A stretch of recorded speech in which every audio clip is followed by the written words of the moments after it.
It's the end of the world as we know it, and I have to save some books for the apocalypse.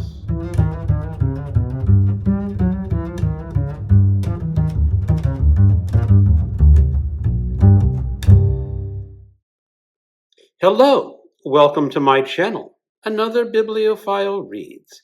My name is Greg, and today I am doing a response video to Mark at Book Time with Elvis. A few days ago, he created a video called 12 Books I Would Save in the Apocalypse.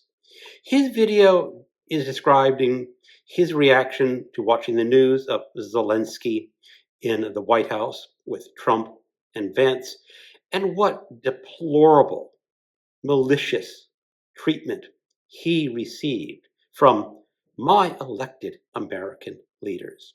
I am very ashamed to be an American and having those two, Trump and Vance, be the leaders of my government.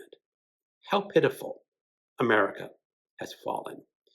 And then he described, well, Trump was talking about World War III. And it got Mark to thinking about what books he would want to save if the apocalypse was coming. And he had a couple caveats, some parameters about what books he would save. I'm sticking closely to his original plan, but veering off just a little bit. My one parameter for choosing 12 books for this apocalypse is, first of all, only physical books that I have read since joining BookTube. And I'm doing this because, for the most part, I read a lot of digital books. I listen to a lot of audio books, and they're not really subject to being saved in the apocalypse. So those are my rules. I physically have to have read the book since joining BookTube. There's one slight exception to that, and one where I listen to an audiobook before reading the physical book. So I'm going to include some of those. And I'm going to present my books roughly in the order they were written. Gold by Rumi, translated from the Farsi by Hela Liza Ghaffari. She is a stunning woman, and she's translated this book from the Farsi. A lot of Rumi's translations that are available are not translated from the original language, but she is fluent in Farsi. You can look her up on YouTube and actually see her singing these poems from Rumi in the original Farsi. Quite fascinating. Now, Rumi was a Persian Sufi from the 13th century, and I guess in some ways these are religious poems for his Sufi religion, but you don't get that religious feeling. This is more about humanity, more about philosophy, more about psychology and humanity. I might have said humanity already. You don't get that preacher feeling that you do with some modern American religions and would have me running for the hills. These are just great little poems about life, and it is well worth saving for whatever happens in this world. War and Peace by Leo Tolstoy, translated from the Russian by Anthony Briggs. I think this is the same edition that Mark at Book Time from Elvis is saving in his apocalypse. Now, War and Peace is one of the greatest novels ever written. It is also a huge commitment to read, but it is a very readable and fascinating book. There are so many Russian characters that a lot of readers get lost, and that's okay. You're allowed to get lost while reading this book. Just go explore what it was like in Russia during the Napoleonic Wars. I don't think most people will be sorry once they finish this book. There are a lot of digressions in this book about history, about philosophy, but you know something? I liked those digressions. Not everyone does, but I did, and you will just have to discover for yourself if you have not read this book by picking it up and reading it. The Magic Mountain by Thomas Mann. translated from the German by John E. Woods. This is a story set before World War I. A young man named Hans Katzorp visits a friend who is in a sanatorium, and he's just there for a short 2-week stay. But Hans Katzorp discovers something magical in the sanatorium on a mountain, and he stays there for many years. Now, this is a novel that is so deep, you can read one chapter and keep researching it and keep digging deeper into each chapter and discover more and read more and keep on going. The way I read this is I just read it through. There is too much detail, too much depth to just stop and study. But that's what you can possibly do with this novel. Incredible, incredible book. And really, everyone should take the time to read it at least once. The Way Some People Die by Ross MacDonald, originally published in 1951. This is about the detective Lou Archer, who is hired to find a missing daughter from a rich woman. And of course, he has to find her, and she's married a con man and a swindler. And as detective novels go, things get worse from there. But what I love about this book is that the feeling of Los Angeles in the 50s. MacDonald really captures the atmosphere, and he gets the detective novel just right. Now, the only issue I have with this is that Lou Archer gets conked on the head a few times in the book, and he never gets a concussion. Well, you know something? I can forgive that in a detective novel. And fortunately, by saving this one novel, I have to save 3 other books along with it. Such a tragedy. The Way People Die is not the first book in the Lou Archer series, but it is the first book collected in the Library of America edition, which comes in 3 volumes. I don't think it's absolutely necessary to read the first book in the series before picking up this edition from the Library of America. All these detective novels in this book are pretty darn good. Butcher's Crossing by John Williams, originally published in 1960. This is an historical novel set in the 19th century, around 1880, if I am not mistaken. There is a young man studying in New England. He's enamored with Ralph Waldo Emerson, and this young man decides that he has to go discover himself. So he goes out west into Wyoming, where he gets pulled into a buffalo hunt. And this is an extremely fascinating novel about the West. It can be considered a Western, but more than that, it's a fantastic character study. For most of this book, there are 4 characters out in the wilderness hunting buffalo. And it could be also considered maybe a dude bro book that way, but one that you can get totally captivated in. Now, one of the issues is that you are going to see a lot of buffalo brutally slaughtered. And what we did to the buffalo is a tragedy. And how this book ends may just highlight that tragedy just a little more. Such a great novel. This is my one of my little cheats. I did listen to the audiobook version before picking up this paperback for BookTube after I joined it. So it's a little bit of an exception, but I definitely would want to save this in the apocalypse. Fat City by Leonard Gardner, originally published in 1969.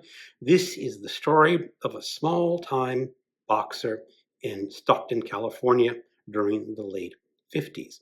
Now, I am not a person who would ever want to watch a boxing match in real life, but reading about boxers, about what they go through, the struggles that they have to go to try to make it to the top. And you have this Tully, the guy's name's Tully. He's not going to make it to the top. And he knows he's not going to make it to the top.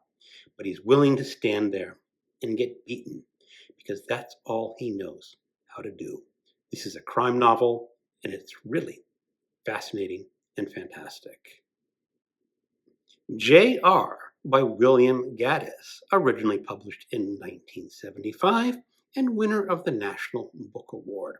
This is the book that made me discover BookTube.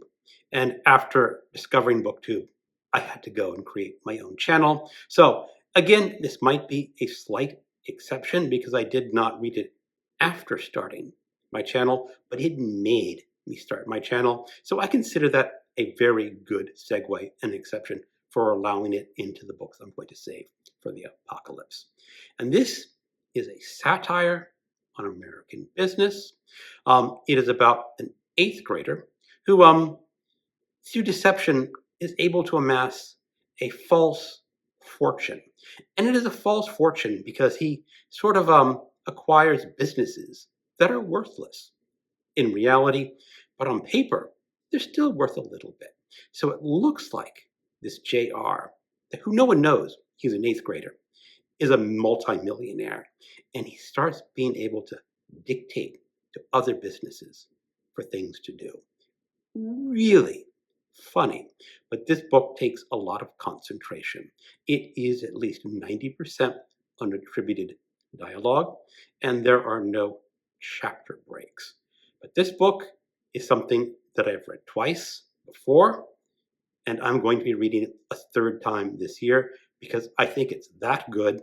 It is in my top 3 novels, or my top 3 favorite novels right now.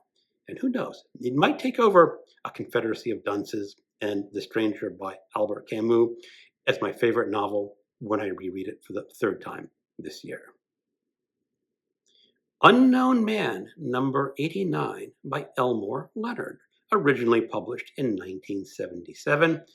And oh, tragedy, I have to say, another Library of America edition with just more than one book in it. Now, Elmore Leonard might be one of the greatest of American crime novelists. Most of his novels are set in Detroit, and this novel is set in Detroit. It's about a process server who has to find a man who they do not know the name of. And he has to go run around Detroit and deal with lots of criminals. And you just get into this world of crime and process serving, and you're totally captivated. Or at least I was. It is the 2nd favorite of the books in this edition. My favorite was actually 52 Pickup, but I did actually read 52 Pickup in the 80s in just an old mass market paperback, but it still counts because I read Unknown Man number 89 for the first time after starting my channel. And if you like crime novels and have not read Elmore Leonard, do yourself a favor and read one. Hawksmoor by Peter Ackroyd, originally published in 1985. This novel has 2 parallel stories.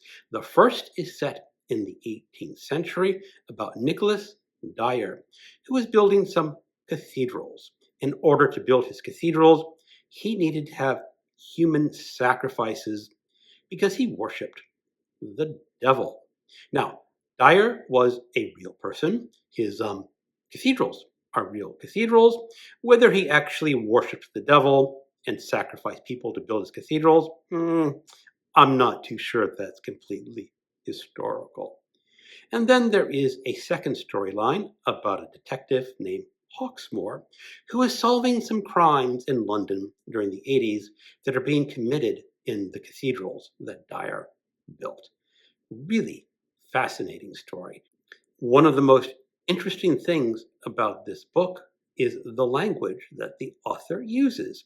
When he is in the Dyer sections, he writes in a good imitation of 18th century English. It's not quite modern English, but it's very readable, but subtly different.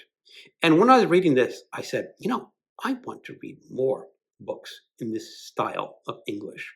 But unfortunately, when you buy modern books that were originally published in the 18th century, some naughty, wicked, evil editor has modernized the English. That's unfortunate. I need to find some more authentic English from the 18th century, just to read it. And this is considered a classic of the postmodern novels. I Was Dora Suarez by Derek Raymond, originally published in 1990. This is the fourth in the Factory series. You do not have to read the rest of the series to read this book. Mark, at Book Time with Elvis, excluded series from his selections, but I really wanted to include this book. This is about an unnamed detective in London, and he comes across a prostitute that has been brutally murdered with an axe. On that same evening, a nightclub owner had his head blown off with a shotgun. And of course, these two crimes are going to have to merge in the middle of this book and see why they are connected. But this is fascinating because the detective, he's looking at the murdered prostitute, and you get the opinion that no one really cares if he solves this crime or not, because she's just a prostitute. And who cares if a prostitute is murdered? But this detective, he cares. He wants to know why she was murdered, and it becomes an obsession. Now, this book also contains some of the most graphic details of murder and violence that you're going to read in a crime novel. So if that puts you off, you really do need to stay away from this. But I found this book completely captivating. From Hell by Alan Moore and Eddie Campbell. This is an historical graphic novel about Jack the Ripper. And everyone is fascinated with Jack the Ripper. And this is Alan Moore's attempt to uncover the truth about the Ripper murders. I don't think Alan Moore came even close to getting to the real murder in the book, the real murders in this book. But it's a good story. Nonetheless, I can suspend my disbelief and just go along with his story idea. A great graphic novel about the murders, and interestingly enough, it features Hawkmoor by Peter Ackroyd in one of its chapters. Gotta figure out for yourself how they connect by reading these two books. But this, as a graphic novel, is one of my favorite graphic novels. There is Mouse, which finishes above, and Clyde Fans by Seth, and maybe From Hell as my third favorite graphic novel. Maybe I should put this as second, though. Kind of hard to tell. I need to reread this. Elena Knows by Claudio Pineiro, translated from the Spanish, originally published in 2007. There is an elderly woman who has a very crippling and physically debilitating disease. Her daughter has committed suicide in a church, according to the police. The mother is not convinced. She thinks it was murder. So she must go out on her own with her horrible body that can barely move and try to solve a murder. So this is kind of a crime novel, but it's also a psychological portrait of a mother in grief. And when you get to the end, you will be not necessarily satisfied, but you'll understand why Claudio Pineiro is considered one of Argentina's most promising crime writers, but also a literary writer too. This book is very much in the style of Thomas Bernhard. He was an Austrian novelist. And if you know Thomas Bernhard, you know how complicated his style can be. And while hers is not quite as bad as Thomas Bernhard, it is a difficult style, but yet easy to read at the same time, at least for me, and one of my favorite books of the year so far. Okay, those are the 12 books that I would save in an apocalypse.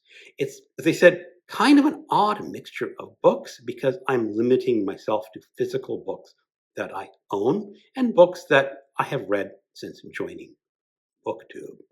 This is not really a tag video, but there are a few people who I think would enjoy saving some books from the Apocalypse. Brian at Bookish. Michael K. Vaughn. Pat at Book Chat with Pat. And Alan at Big Hard Books and Classics. Or anyone else who watches this video and is worried that the world is going to hell in a handbasket and the end may be nigh, go ahead and pick some books that you want to save. You can follow Mark's original prompts, or you can follow mine, or make up your own. That's often the best solution. Thank you so much for watching, and let's save some books from the apocalypse and keep on reading.